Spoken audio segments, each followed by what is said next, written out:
Like I would watch Magic play. Is it Magic Johnson? I'd watch Michael play. Jordan drives it.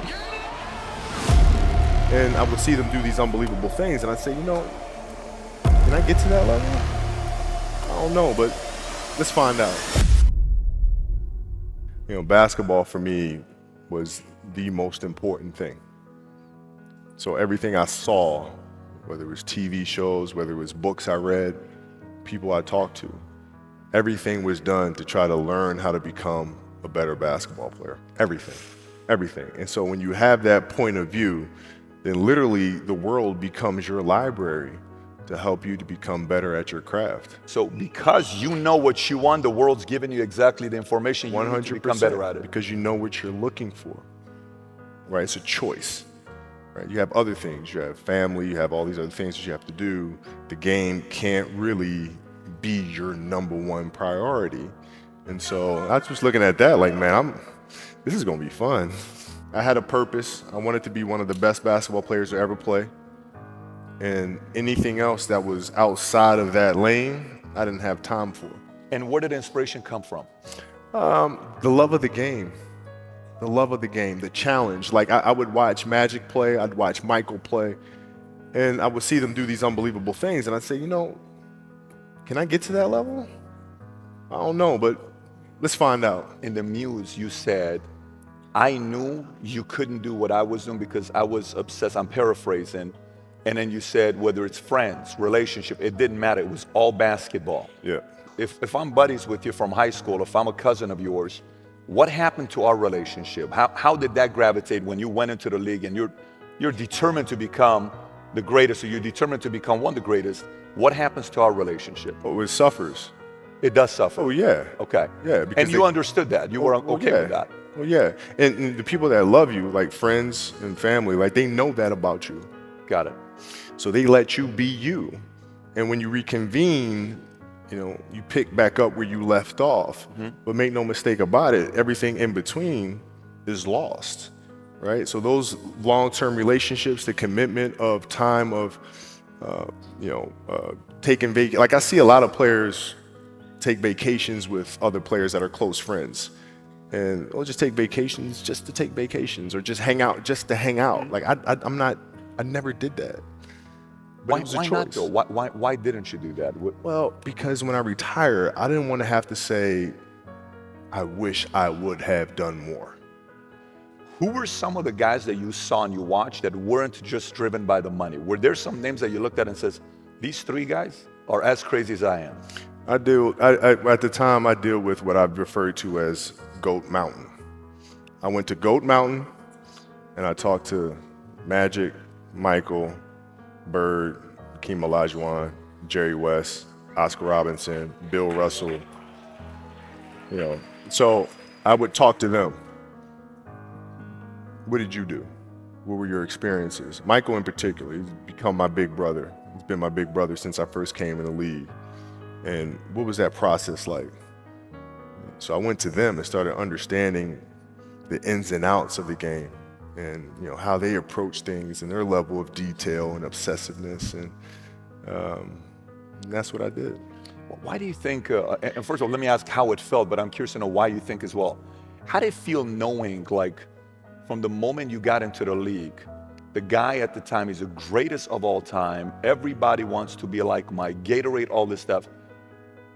The level of respect he had for you when he spoke about you was different than everybody else. And you're an 18, 19-year-old kid at that time. Yeah. How did that feel when you heard how he spoke about you? It made me feel good, but like what I told him, I was like, you didn't say anything I didn't already know. So, so like when I tell you, like when I was in high school, and I used to work out with the 76ers. I used to ask him, what's it like to guard Mike? Mike, you mean Black Jesus? Black who?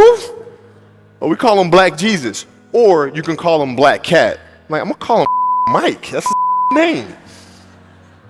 So the level of fear that he inspired in others was insane. Wow. And I would tell him, I said, when I face him, we're gonna go at it. How do you get there how does somebody get there mentally with that public humiliation to some people, hurts them, and they don't come back because, there was a player, Barbosa. I don't know if you remember Barbosa. Yeah, of course, you remember. Of course. He was extremely talented for quick first step, but they said he wouldn't do well when the spotlight was on him. Yeah. How did you get mentally and emotionally so strong where it doesn't bother you? Well, you got to look at the reality of the situation. Like for me, it's not, you kind of got to get over yourself. Like, it's not about you, man. Like, okay, you feel embarrassed. You're not that important. Like, get over yourself. That's where you go. Get over yourself, right? Like, you're worried about how people may perceive you, and like you're walking around and it's embarrassing because you shot 5 air balls. Get over yourself, right? And then after that, it's okay, well, why did those air balls happen? Got it. High school, year before, we played 35 games, max, right? Week in between, spaced out. Plenty of time to rest. In the NBA, it's back to back to back to back to back to back to back. I didn't have the legs. So you look at the shot, every shot was online. Every shot was online, but every shot was short. Right? I got to get stronger. I got to train differently. The weight training program that I'm doing, I got to tailor it for an 82-game season so that when the playoffs come around, my legs are stronger and that ball gets there. So I look at it with rationale. And say, okay, well, the reason why I shot air balls is because my legs aren't there. I go, well, next year they'll be there. That was it. Done. Your level of work ethic. I mean, you hear so many guys tell stories about your work ethic. Yeah. What was really your work ethic like, and for how long did you stay disciplined? Well, I mean, every day. I mean, since 20 years. It was an everyday process and trying to figure out strengths and weaknesses. For example, jumping ability. Man, my vertical was a 40, it wasn't a 46 or a 45. My hands are big, but they're not massive, right? So you got to figure out ways to strengthen them so your hands are strong enough to be able to palm a ball and do the things that you need to do. Quickness, I was quick, but not insanely quick. I was fast, but not ridiculously fast, right? So I had to rely on skill a lot more. I had to rely on angles a lot more. I had to study the game a lot more. And but I enjoyed it though. So like from the time I can remember when I started watching the game, I studied the game and it just never changed. Technical question here. Let's see how you can answer this. Who would Shaq be if he had your work ethic? He'd be the greatest of all time. If Shaq had your work ethic, he'd be the greatest of all time. Greatest of all time by a mile. Sure. He'd be the first to tell you that, for sure. I mean, this guy was a force like I have never seen. I mean, it was crazy. A guy at that size, generally guys at that size are a little timid and they don't want to be tall. They don't want to be big. Man, this dude he did not care. He was mean. He was nasty. He was competitive. He was vindictive. I mean, I wish he was in the gym. I would have had 12 rings.